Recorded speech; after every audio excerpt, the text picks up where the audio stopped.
Hey guys, it's your girl Jade, and welcome back to my new short series, Decoding Religion, episode 11.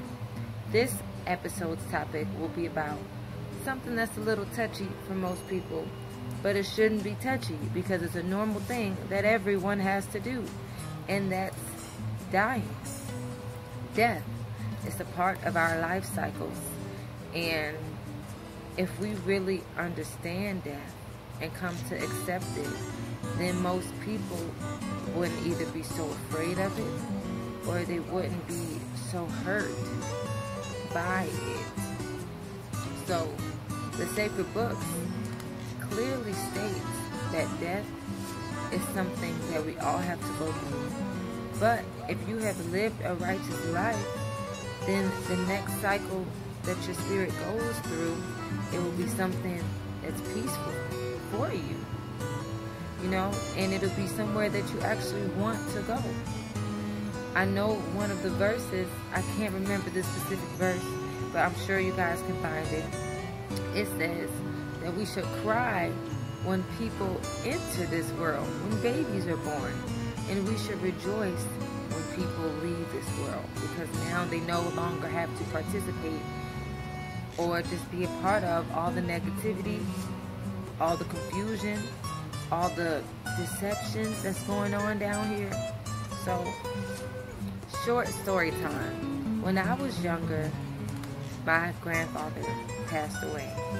Now, I remember my grandfather as a very happy man. Like, he was always so happy. He'd pick your nose off your face, steal your nose, pinch you a lot, And I remember when he died, of course, a lot of people in my family were very sad, and I had never been to a funeral before, and I believe that that's still the only funeral I have ever been to in my life is my grandfather's funeral.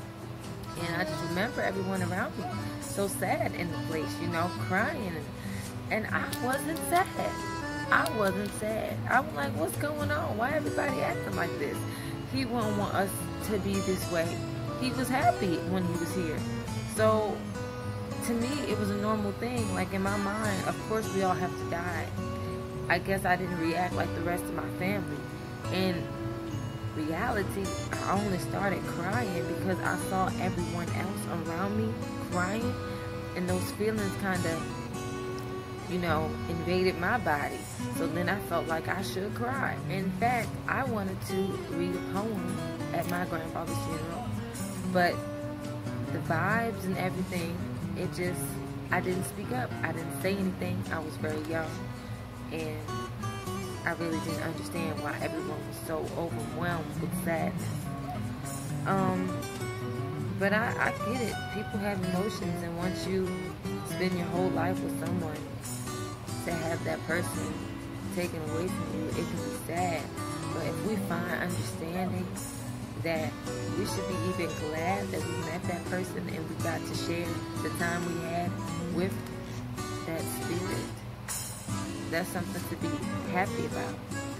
And not just that, they aren't here anymore. They don't have to suffer with the rest of us. So if they lived a righteous life, and hopefully they did, you should be celebrating that they're back with the Heavenly Father, back in paradise, in peace, in love, Another thing is that I feel like as a people, we are very possessive over things that do not belong to us.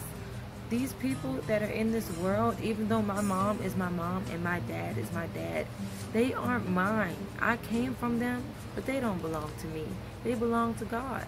So it's really selfish to try to say things like, why did you leave me? Or, God, why did you do this? Because those souls were not yours.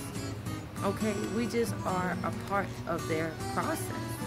We are a part of their life experience, but they don't belong to us, and we don't belong to them. We all belong to God. So I think that one thing that we should definitely teach the youth in the upcoming generation is to accept certain things as they are Now, I mean the basic things, like in life, everything that lives dies.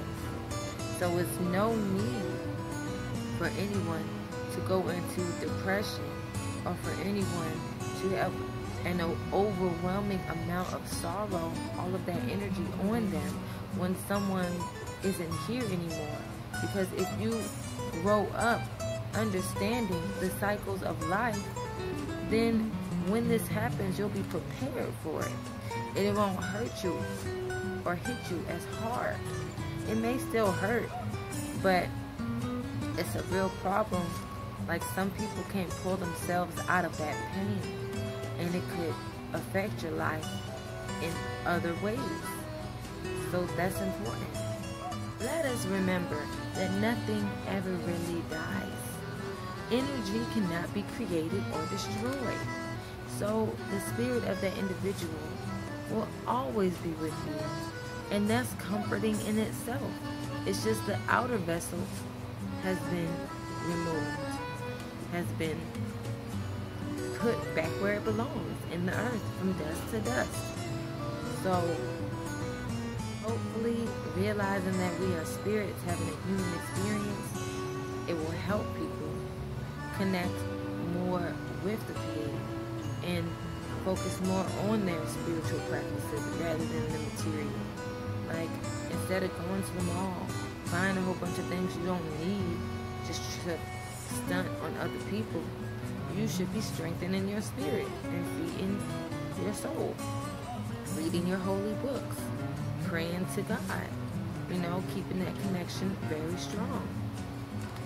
And if you have the foundation of these sacred books, then we'll also have that comforting understanding that living a righteous life only leads to an amazing paradise once we leave this world.